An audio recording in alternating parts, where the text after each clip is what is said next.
مسیح میں ہمارے قادر مطلق زندہ آسمانی باپ، ہم تیرا شکر اور تیری تعریف کرتے ہیں کہ تو نے اپنے پاکلام کے وسیلے سے ہماری رہنمائی فرمائی ہے۔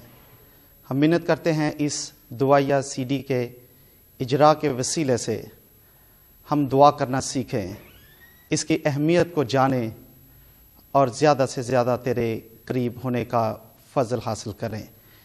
اس سی ڈی کے وسیلے سے تو بہت سے لوگوں کو سکھا کہ ہماری زندگی میں دعا کی کتنی اہمیت ہے۔ مسیح ہمارے خداوند کے وسیلے سے آمین۔ سموئیل کی پہلی کتاب میں ہم یہ بیان پڑھتے ہیں کہ اس کے بیٹے شریر تھے اور لوگوں نے ان کی شرارت کے پیش نظر یہ مطالبہ کر دیا کہ ان کے لیے بادشاہت کا انتظام کیا جائے۔ اس طرح سموئیل کے سامنے ساؤل بادشاہ کو اسرائیل کا پہلا بادشاہ ہونے کا اعزاز حاصل ہے۔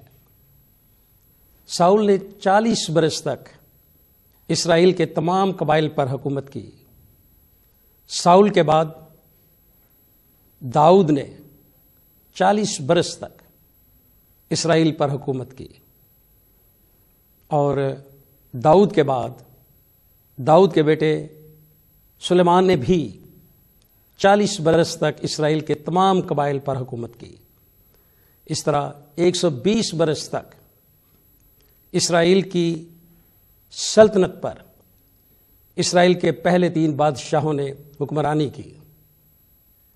داؤد کے بیٹے سلیمان کے ایام میں اس سلطنت میں بغاوت نے جنم لیا، اور سلیمان کے بیٹے رہبام کے دور میں سلیمان کے ایک نوکر نے، جس کا نام یربام تھا، اس نے بغاوت کر دی، اور اس طرح سلطنت 2 حصوں میں تقسیم ہو گئی۔ اسرائیل کے 10 قبائل ایک طرف ہو گئے اور وہ ملک کے شمالی علاقوں میں آباد تھے۔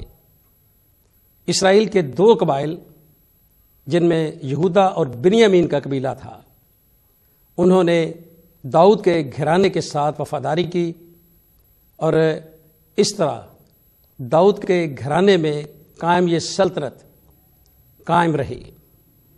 شمالی علاقوں پر جو سلطنت مشتمل تھی اسے ہم اسرائیل کہتے ہیں۔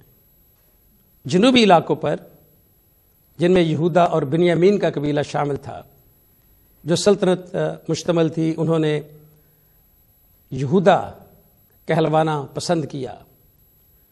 جب ہم انبیائی کتب میں پہنچتے ہیں تو اسرائیل شمالی سلطنت کے لیے اور یہودا جنوبی سلطنت کے لیے استعمال ہونے والی اصطلاحات ہیں۔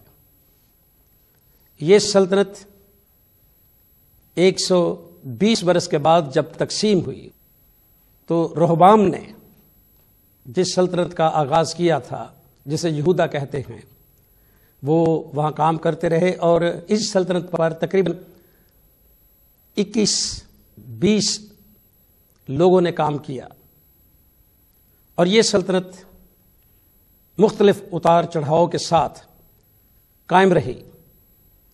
اور اس سلطنت میں بعض بادشاہ شریر رہے، بعد راست باز رہے۔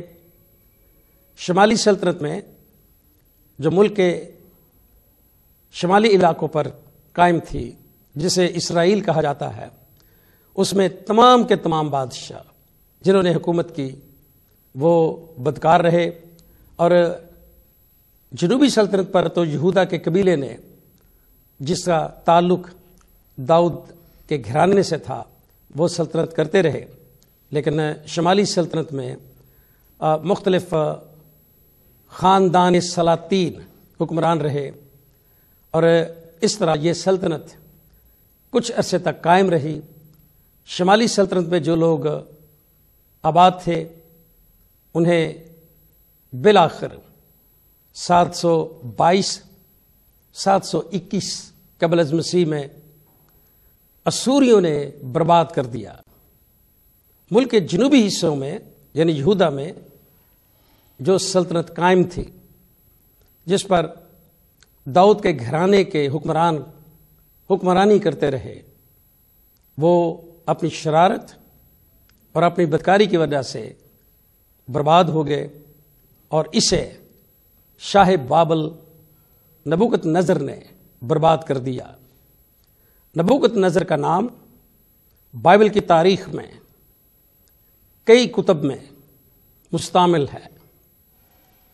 605 کافمی میں بابل کے حکمران نے، جو ابھی پورا بادشاہ نہیں بنا تھا، اپنے باپ نبو پلاسر کے ساتھ مل کر کام کرتا تھا، اس نے مصر پر جب جنگ کرکمیش میں چڑھائی کی، مصر شکست کھا گیا اور مصر کی سرحدوں تک نبوکت نظر، جو ابھی تک بادشاہ نہیں بنا تھا، اپنے باپ کے ساتھ حکمرانی کرتا تھا، وہ مصری فوجوں کا تعاقب کرتے ہوئے پہنچا اور اسے اپنے باپ نبو پلاسر کی موت کی خبر ملی، اور وہ جلدی سے ایک چھوٹا راستہ اختیار کر کے وہاں پہنچا، بابل گیا اور وہ تخت پر براجمان ہو گیا۔ یہ 605 قبل از مسیح کی بات ہے، جب پہلی بار یہودا پر نبوکت نظر نے حملہ کیا۔ جب اس کی فوجیں واپس جانے لگی تو نبوکت نظر کے سپاہیوں نے یروشلم پر بھی چڑھائی کر دی، اور جب انہوں نے یروشلم پر چڑھائی کی تو جاتی دفعہ وہ کچھ لوگوں کو اسیر کر کے اپنے ساتھ بابل لے گئے، جو موجودہ عراق کا حصہ تھا۔ جب وہ واپس لوٹے تو وہ بعض شرفاء کو قید کر کے، اسیر کر کے اپنے ساتھ بابل لے گئے، اور ان میں سے دانیل ایک بڑا نمایاں شخص تھا۔ دانیل کے ساتھ اس کے 3 دوست بھی گئے، یعنی حنانیہ، میشائیل اور عزریہ۔ جب یہ لوگ بابل کی اسیری میں پہنچے تو انہیں ان کے مقامی علوم میں تعلیم دی گئی۔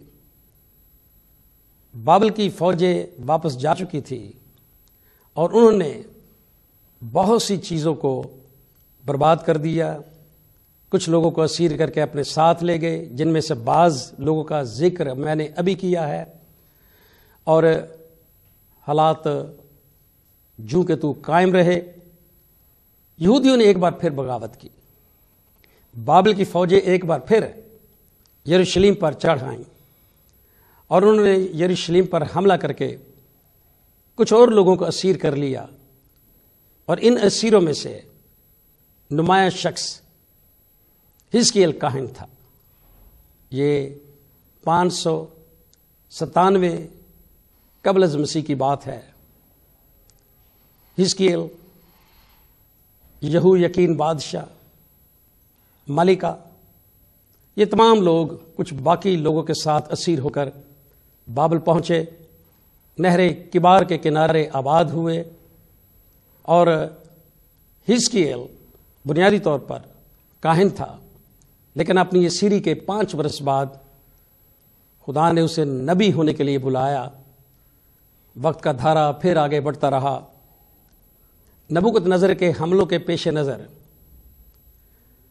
صدقیہ بادشاہ اور اس کے رفیقوں نے منصوبہ بندی قائم رکھی، اور اس طرح نبوکت نظر نے تیسری بار یروشلم پر حملہ کر دیا۔ 18 ماہ تک نبوکت نظر نے یروشلم شہر کا محاصرہ کیے رکھا، اور آخرکار بابل کی فوجیں یروشلم کی فصیل میں